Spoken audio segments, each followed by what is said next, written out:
can join us, can see this afterwards. And I'll start by introducing myself. First off, some of you I know, some of you I don't. My name is Jill Nagy, and I work in the Study Abroad office with our students really going everywhere in the world. I focus mainly on the Dominican Republic, but I work with students going to a lot of different areas. And my personal story, how I got involved in study abroad, is I studied abroad my second semester junior year when I was an undergrad, and I loved it so much. I thought it was the best kept secret of undergrad. I don't know why everybody doesn't do it. And I told myself that someday it was going to be my job to help other students have this amazing experience. And it's taken me a while. I won't tell you how many years, but a few years, and I get to do that at Creighton every day, which is really, really exciting. So I really do believe so much in the experiences and the transformation that happens abroad, and happy to share that with more students. So we have two students, study abroad alums, joining us today, Olivia and Alex, and I'm really going to open up the floor to them and invite them to share their stories to start with, and then open up the floor for Q&A. So let's start with Olivia. Do you want to start us off? Sure. Hi, I'm Olivia. I'm a senior, and I'm studying biology. So I studied abroad in the Galapagos, in the Creighton in Galapagos program. So my program, mainly, it was about a month in Quito, Ecuador, in the capital, and then we all flew as a class to the Galapagos and spent the remainder of the semester there. I took classes in marine science and then ecology and climate change, so like more social aspects of everything there. Yeah. What else? What else should I mention? Talk to us a little bit about how you decided, how you ended up in the Galapagos in your particular study abroad program out of all of the programs that are available. Right. Okay. So my initial intention was to study abroad in Rome because I'm an art minor as well. So then I wanted to do art there, but then I was like, oh, well, I kind of am interested in ecology too. So I'm now an environmental science minor as well. So the reason I chose the Galapagos was because I basically got an entire minor while I was there, and it also got most of my classes for my major also required. So like that's a more technical aspect. But then I decided to go as well because I don't know, it's just like such a unique program, and everything that was there, I knew that like there's no way I'd get the opportunity to do that again, like in any other time point in my life. So it was definitely really, really an awesome opportunity to get to study abroad. So yeah. Great. Thanks, Olivia. Alex, do you want to introduce yourself and tell us a little bit about your experiences abroad? You've had multiple that I know of already. Yes, of course. So I am a global scholar. So like Jill said, I've had multiple opportunities to study abroad, which I'm very thankful for. So my first two experiences, I guess you could say, were picked for me, but proved to be really great. I started my freshman year in Sydney, Australia at the University of Sydney.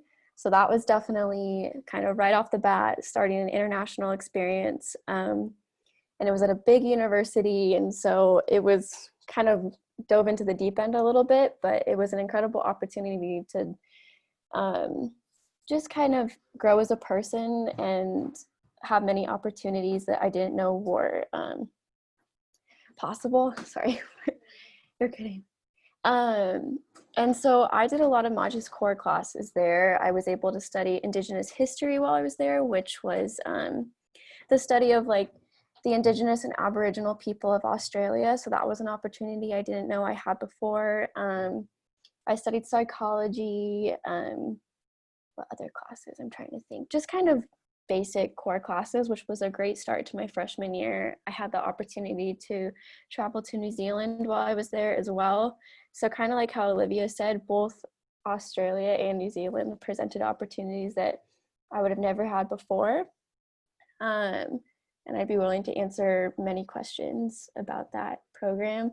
And then my second experience was in the Dominican Republic, and that was a great opportunity for me to expand my learning in Spanish because I'm a Spanish minor.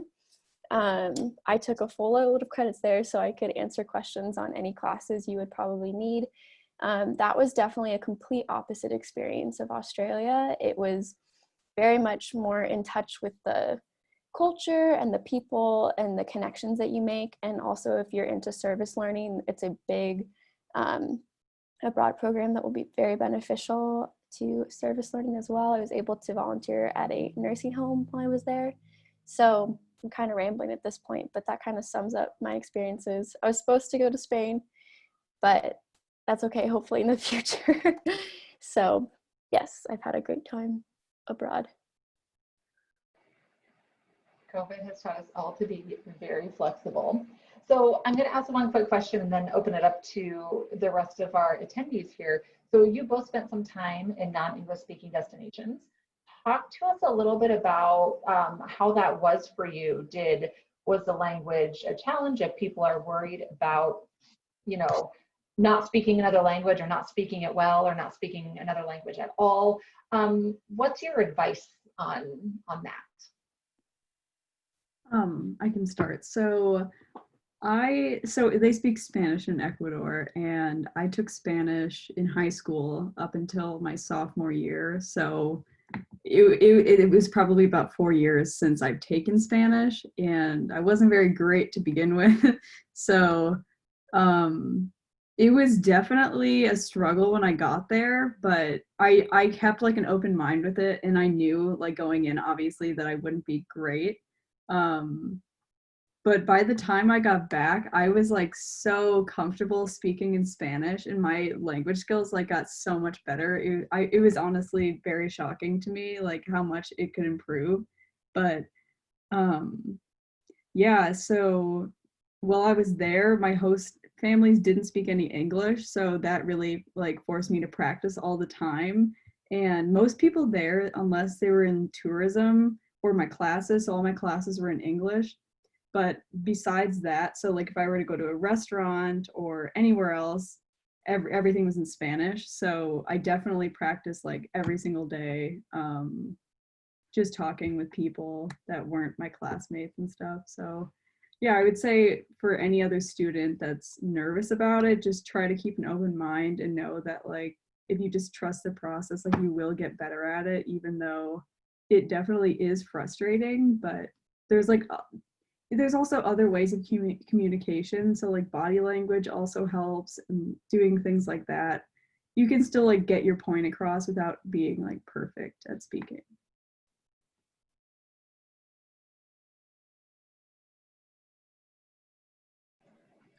I can also talk on that. I'm sure Olivia had the same experience, but I also practiced my Spanish while I was in the Dominican Republic. And just the moment you enter the country, you realize the empathy and the understanding that they have that that's not your first language. So yes, it presents as a challenge when it's not your first language, but I would have never, like Olivia said, been so comfortable speaking Spanish after the time I was there. Like if it had just been in a Spanish classroom at Creighton, you really are forced to use the language in ways you didn't think, really, you're forced to use the language in ways that you're not expected to in the classroom. So in the classroom, you're given just vocabulary words and you use sentences off of that, versus when you're abroad and you're forced to use it in restaurants or just simple conversations with locals, it really just teaches you how to converse in a different language. And I think that skill I gained while abroad, I really don't know if I would have gotten that just in the classroom. And a lot of my classes, I took, I think 9 out of 18 credits in Spanish. So that also taught me how to write more in Spanish. So yeah, it was a challenge and I was definitely nervous for it, but kind of like Olivia and I said, we survived and we did it. So I think it's really beneficial. And you get some good stories usually by false cognates and words that sound quite like they should be something else. Let's open it up to student questions. Just unmute yourself, ask your question, pop it in the chat. I have a question for Olivia and Alex. Great. If you have just a general study abroad question, that's what I'm here for. Yeah, we'd love to hear what questions you have.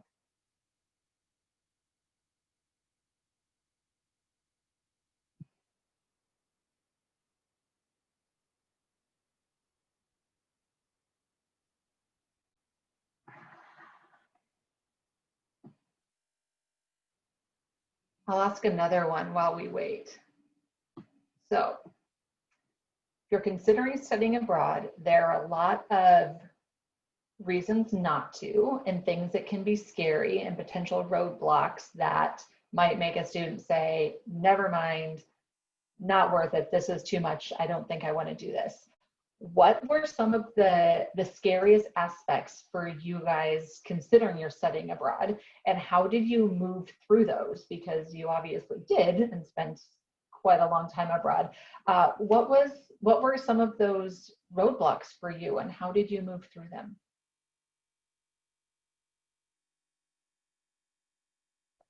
You want to start, Olivia? You can go first. Okay.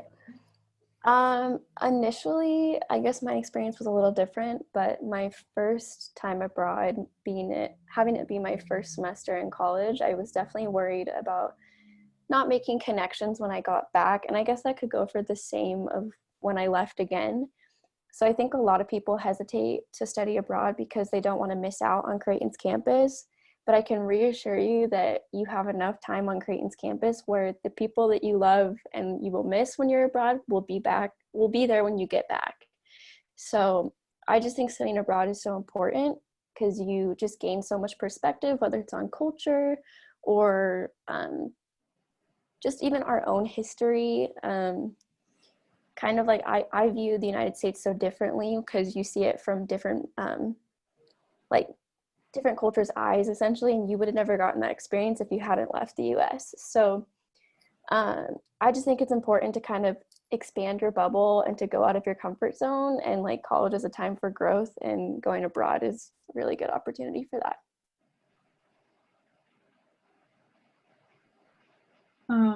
Yeah, so for me, I would say what was the most difficult, or like reasons I was hesitant, was mainly just because a lot of my courses were like a fall and spring, so I had to take summer classes, and I knew that I would probably have to do that, and that was just part of, if I wanted to study abroad, then I would have to do that or choose a summer program. So for me, the programs I was looking at were only in the fall or spring, so I just decided to go for it and suffer the consequences of taking chemistry in the summer, but which wasn't the best thing ever, but like I totally do not regret it at all. And like, I much rather would have had the experience I had than to take chemistry at Creighton during the semester. So yeah, I think just the classes and then preparing, it was just like a lot of stress to start before you leave, but that's not a reason for me, at least, to not go. I think it's just part of the process, and you just have to get over that hump and then realize that it'll totally be worth it once you actually go. There are a lot of steps, yes, and we want to make sure that everything is in place before you go and all of your classes come back as you need them, and all of that happens ahead of time to hopefully make the experience there seamless and coming back pretty easy. So we have a question in the chat asking, do you have any advice when it comes to picking which program is right for you? There are so many. Do you guys want to talk a little bit about that? I can speak on that a little bit. So, I mean, the obvious, I guess, decision maker is kind of the classes you'll be able to take, or if it's beneficial toward your major, your course of study. It's always good to be able to get some credits that will apply to either Magis Core or, in some cases, your major or your minor. Because you don't want to, I mean, some people say it's a waste of a semester, but in my opinion, even if you're just doing random classes, I think the time abroad is definitely not a waste of a semester. But if you're struggling of where to like narrow down where you want to go, the GO has great opportunities of like getting started sessions. And so those might be able to narrow your thinking of, oh, I kind of want to speak in an English speaking country. I want to study abroad, like where Olivia had the opportunity to do sustainability stuff, and if she had focus on ecology. It kind of just depends on certain factors, different, like even in specific things, like there's many places to study abroad in Europe, but do you want a big university or a small university? Do you want to be able to travel a lot, or do you want to maybe just travel the country you're within? So those are kind of some of the things that you might want to consider. Yeah, I would totally agree with everything. It's pros and cons to every program, but you just have to weigh those out for you don't know until you get there, and you kind of just have to decide that and with what you think you'll enjoy the most. So yeah, so I went to a really tiny university where I was the majority of the time, even though the place, like the university itself is really big, but I was in like a tiny program in a town of 2,000 people, so it wasn't really the typical experience. And I also didn't travel outside of Ecuador when I got there, which I wasn't expecting to do, but I think the experience I had in the country were very quality experiences. So, I mean, there's, you can either, a lot of people travel to many countries, or you just go within the one country, and I think you can get a lot from both experiences. But one I don't think is better than the other. So I would say just try to keep an open mind with it, and just like be okay that one option, if you choose a program that's not like that, then it's still okay, and you'll still like have awesome opportunities. Yeah, like you said, Olivia, you kind of pivoted completely from Europe and Rome to this very niche program in the Galapagos that wasn't even on your radar to start with. And those are some things that we can help out with in the Global Engagement Office. If you want to talk with the Global Programs Coordinator or one of our peer ambassadors, we can sit down and open the website with you and talk about what are your priorities for study abroad. Like the lady said, do you want a big city? Do you want a big, really international university? Do you want something a little smaller? Do you want opportunities where you can do service abroad? Do you want to live with a host family? Would you rather live with an apartment and have a little more independence that way?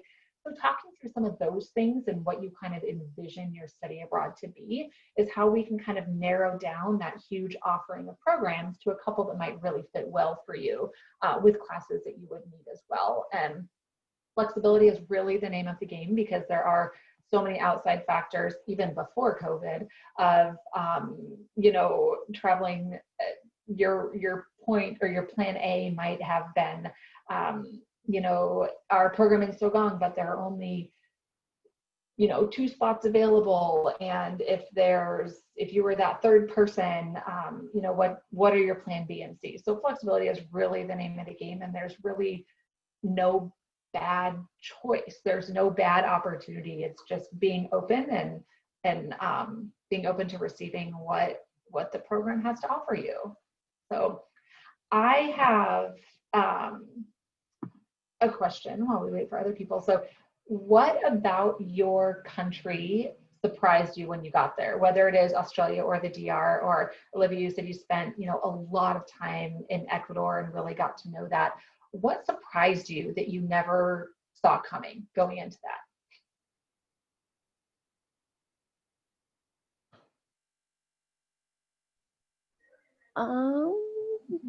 I will say the Dominican Republic I had heard before, but I feel like you could never really understand it until you experience it, is the hospitality and the connections that you make with the locals there.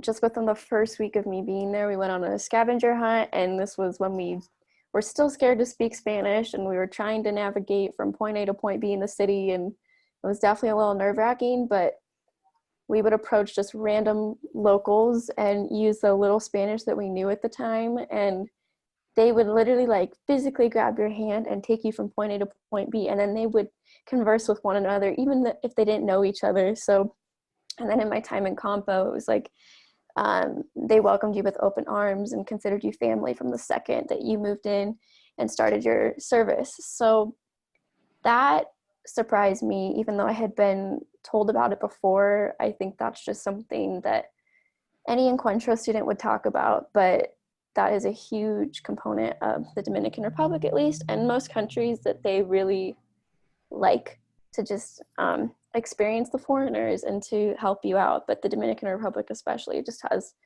a knack for hospitality and just being so kind and genuine.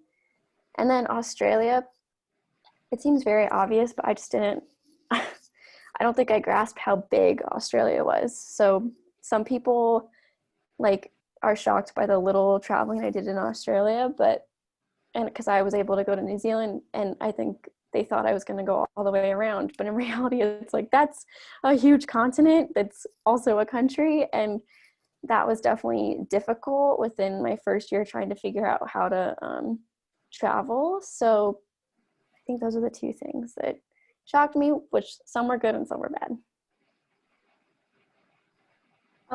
So I actually got the chance to go to Ecuador before I studied abroad there. So I wasn't extremely like shocked or anything when I got there because I knew what to expect, but I guess it was still interesting because I was in a different city, but then I was in Quito while I was there. So just seeing the differences between the cities, and then also in the Galapagos, I haven't been there before. So what surprised me is that it's so humid in the Galapagos. That was one thing I was just like, oh gosh, it was horrible. I wasn't used to the humidity until like a month before I left. It was just like, I was always sweaty, and it was like 85 every day, and I was just never used to it. But then in Quito, it was really cold, and it's really high up in the mountains. So like hiking was really hard to do there, because you'd be tired all the time. So that was something I didn't really think about. Yeah, so all of my hikes, they would just take forever because we were not acclimated whatsoever. So yeah, that was interesting, but I think, yeah, that's about it. Two very different extremes, it sounds Yeah, like. yeah. The country, oh yeah, that's another thing. The country itself is so small.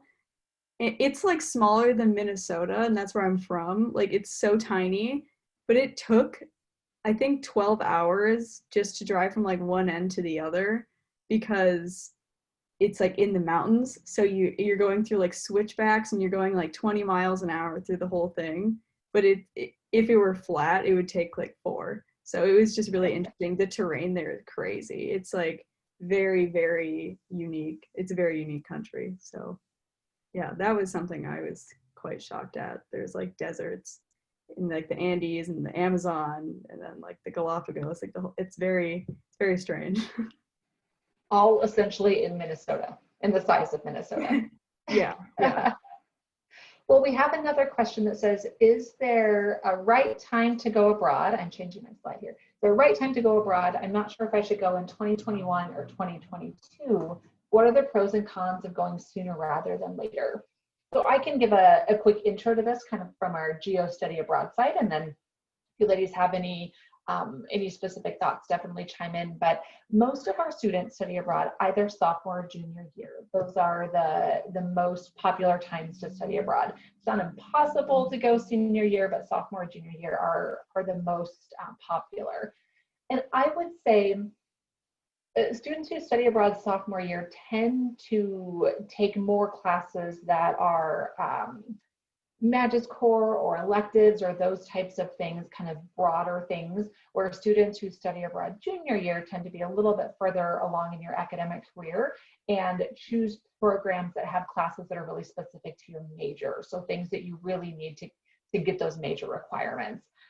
Really, the earlier you start planning, it's easy to fit it in either one of those years. I have the basic eligibility requirements up here. You can see a 2.5 GPA minimum to study abroad at Creighton. Some of our programs do have a higher requirement, and then sophomore standing or above. So it's really, I would say, a question of the types of classes that you're looking at taking, and really there's no wrong time to go. And then we have a follow-up question on what are your thoughts on going fall versus spring semester. So with that, I might open it up to Olivia and Alex and see what's your advice there? I'll start. So I think one of the major reasons why I chose to do the spring was because of course requirements that were in the fall. So if you have certain classes for your major that are only available certain semesters, you should definitely look at that before you decide on a semester, because that will probably have negative consequences if you're, like, say, a junior and then you leave and then can't take the class. So I think that is like super important to plan beforehand. Otherwise, for me in particular, this doesn't really apply to anyone else, but the whales in the Galapagos were not present in the spring, which is when I went, but then the fall semester they have like whale watching, so they like switch the curriculum, so they spend another 3 weeks on the coast doing like whale research. So yeah, that's one reason. Doesn't really apply anywhere else, but like I'm sure there's other examples of things like that. The weather, another one is the weather. That's one of the reasons I went, is because I went in the spring and it's like way warmer, and then it's in the rainy season, so it's green there. But in the Galapagos in the fall, it's like a desert, so everything's brown, not as pretty. So that's one reason why I went. So that might impact you, especially with like weather. I was going to talk about weather as well. So for Australia, I was actually there during the springtime and the winter time, which sounds, no, wait, spring and summer, even though it was fall and winter back home in the United States. And then in the DR, I actually got to experience some of the kind of more mild weather months, versus a lot of my friends who went in the fall always talk about the humidity and how, kind of like how Olivia said, we're never stop sweating, versus I was like, what humidity? So that can play a huge role. And then kind of just hearing from Olivia and Jill, just like planning is key too. So if all of you guys are freshmen, or if any of you guys are freshmen, it really is important to look at your course of study, because if you're focusing on more specific major requirements, or if you have an internship opportunity or service opportunities, that might narrow down your choices, potentially like senior or junior year if you're studying abroad, versus like Jill said, sophomore year, you have a little more open space to do Magis Core, and that might just work better with your plan, and that could open up some more abroad opportunities. So also too, just kind of like on personal reasons, I would say maybe wait until you can have an appreciation for it, if that makes sense. Because my freshman year, I would say I loved my time in Australia, but looking back at who I am now, I probably would have done things a little bit differently, spent a little more time traveling, and may have tried to make some more connections with locals, versus in the DR. I feel like I got a lot more out of my experience, which is ironic because I spent half the time there. So I think just many factors play a role of when, but planning is key too. Yeah, and thinking about accommodation is something that comes into that as well. If you are studying abroad junior year and living off campus, just thinking about where you're living, if you can have a lease for half a year, what that might look like. If you study abroad sophomore year and you're living on campus, we work with campus housing. You would have your spot either on campus fall or spring semester, whatever semester you're on Creighton's campus. It's almost this big cycle of, students studying abroad in the fall whose rooms are empty, and then they come back and they need rooms for the spring, but there's a whole nother group of students going out in the spring. So it really is just this kind of cycle of study abroad students flowing in and out. So if you're worried about accommodations on campus sophomore year, we work with student housing to make sure that that's available to you. Now we're running towards the end of our time. I wanted to see if there were any last questions for Olivia or Alex or myself. I have one more slide here of the upcoming sessions. We have many more things all week long. Today was our day kind of focusing on the College of Arts and Sciences. Tomorrow we're talking about programs that are great for nursing and pre-health students. Wednesday are classes and programs that are pretty good for Hyder College of Business. Thursday is everything Dominican Republic, and Friday we have some really cool special sessions. But you do not have to be in this college to attend these sessions. These are just the buckets that we chose to categorize them in because we have so many sessions, we had to put them all across the week. So we would welcome you at any or all or some of them all week long. So any last questions before we wrap it up for the day? Who should I contact if I want more personal guidance for study abroad? Great question, Maddie.